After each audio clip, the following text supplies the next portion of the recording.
Well, hello folks, welcome back to the Wyoming way. Thank you so much for being here. I do have to apologize about the thumbnail for this video. I don't actually ranch in Antarctica. I don't think anybody, does anybody ranch in Antarctica? I don't think so. But anyway, it felt like ranching in Antarctica. If I were to imagine what it would feel like to ranch in Antarctica, this last week would have been it. We had a high temperature last week of -8 degrees Fahrenheit. And one morning I woke up and it was 33 below zero at my house. Well, it's 14 degrees right now, which is 47 degrees warmer than the low temperature this last week. So anyway, I made a video about it, and that's what you're about to see. And I hope you like it because I spent a lot of time being really cold making it.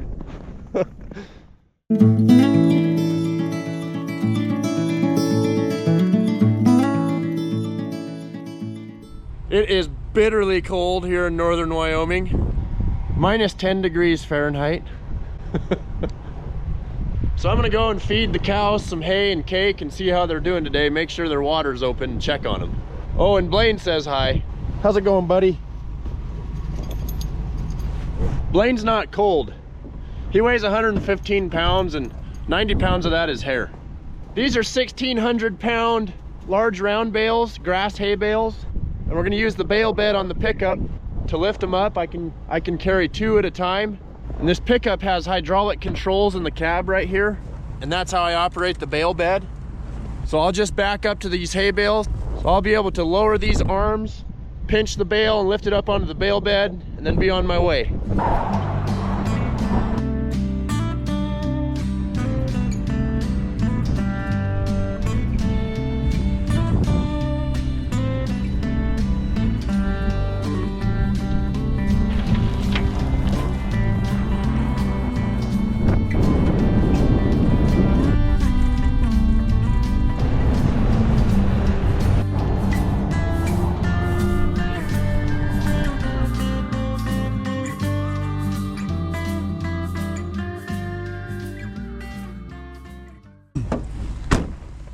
Good number of cows here.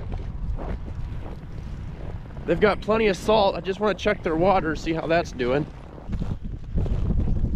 Working pretty well. That tank heater's keeping the tank open.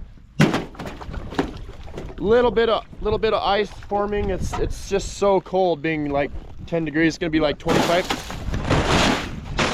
Whoa! Found some ice there.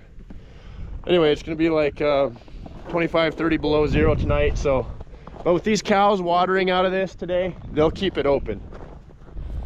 So these cows weigh about 1,300 pounds and they'll eat about 2.5% of their body weight a day in hay, which is about somewhere around 30 pounds a head per day.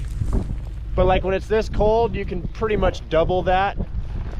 So I'm gonna feed them, I'm gonna give them a pretty liberal quantity today of hay.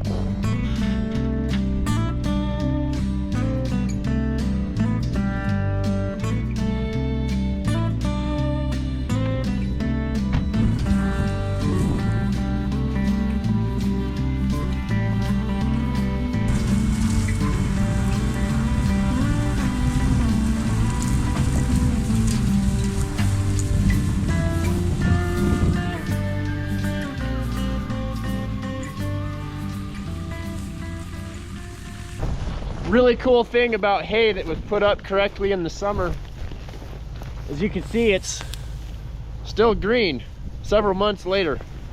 Makes good feed. Guys, I gotta show you this spring. It's so cool. And tonight it's gonna be 25 below zero and this spring is still open. Check that out. Constantly pushing water and it just stays open. I don't know how cold it would have to get for that thing to freeze, but I've never seen it freeze.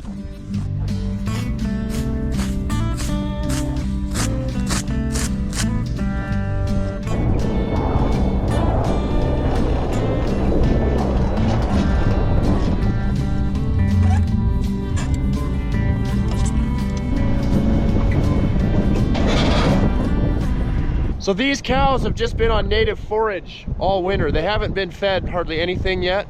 So when they've just been on native pasture like this, their water demands are a lot lower than they are when you start feeding them more high-powered feed. It takes more water in their four stomachs to break down and utilize that feed. So whenever you start feeding cattle, you have to really be diligent to make sure they have plenty of water. So once we start feeding them daily, these cows will all need between 5 and 10 gallons of water per head per day to be able to digest this feed. Another thing I've got to do today is I've got to put a space heater down in this culvert. There's some valves down in this culvert that send water up the country into some stock tanks, and we have cows watering out of those up there. And it's gonna get so cold that even though this is like 6 feet deep in the ground, it'll be so cold tonight that it could freeze. So I'm gonna put a heater down there, but the outlet's bad, so I've got to replace this outlet really fast. Yeah, that's no good right there. We'll get that fixed. See down there, those valves? We do not want those to freeze. Make sure the power's off.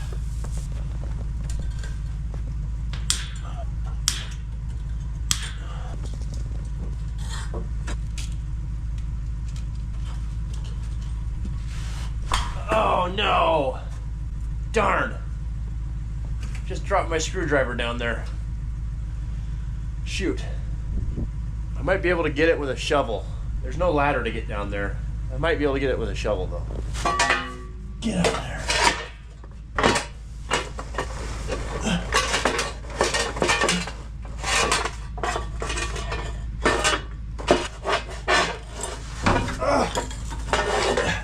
Working.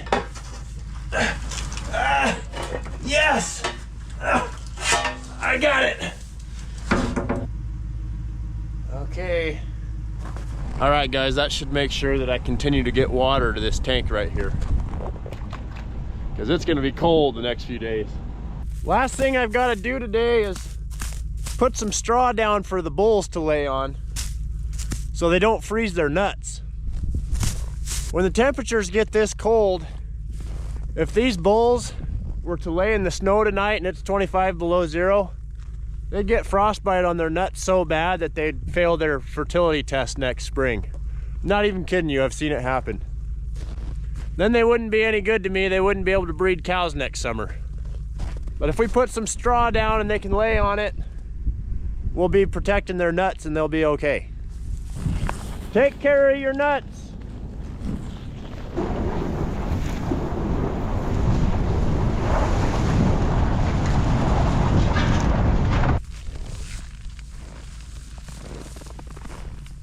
Well, good afternoon. It's the next day. It is a glorious day, absolutely beautiful. We are up to -9 degrees here at 2 in the afternoon, so it's warmed up quite nicely. 33 below last night at my house. I just fed these cows some hay, and so they're gonna be needing some water. In fact, they're already looking for water. So I'm gonna break some ice here, see if I can't get into some good water for these girls. Oh, that's so funny. The beeping sound from my camera just scared all those cows away. Bunch of chickens.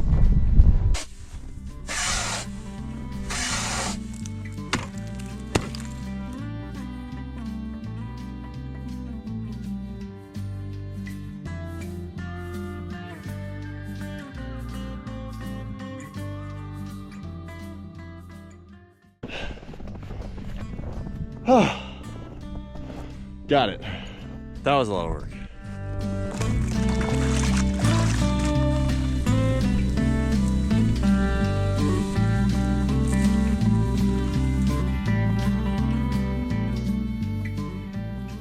We have made another investment for the Wyoming Way, and we're gonna try it out for the first time right now, so check this out. It's a drone. So my ranch partners and I invested in this piece of equipment right here, and we're really excited because I think this is gonna save me a ton of driving, a ton of fuel, a ton of wear and tear on the vehicle. From everything this is advertised to do, I should be able to fly and check water in a couple spots this morning, check the location of cows, see how everything's looking, all from this point right here. And typically what I do is check all those places in the pickup, and it can take me a couple hours to do all that. So let's get her up in the air and see what she does.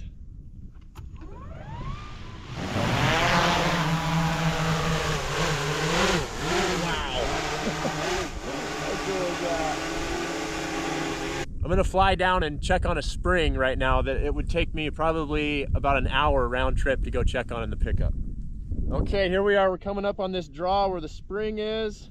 Okay, it's right there in the middle of the frame. There's 2 cows standing by it. And what's really cool about this drone is it has a telephoto lens on it, so I should be able to just maintain this altitude and zoom in on this spring and be able to see what it's doing without actually having to fly over. Because if I fly over the hill, I think I'd lose transmission to the receiver. But I think this zoom camera is gonna take care of that. Oh yeah, look at that, that's so cool. So you can see right there that it's frozen on the edges, but there's a hole in the center where they're keeping it open. So I'm happy with that. They'll continue to be able to drink out of that one. Okay, now I'm gonna go check another water tank over the ridge from there. Okay, there you can see the water tank in the middle of the frame. There's some cows around it. Just gonna get a little closer and zoom in, see if I can see the water situation. Look at that. So it looks like where the tank heater is, it's all open. So I'm happy with that too. This thing is awesome. All right, we'll see if I can land it.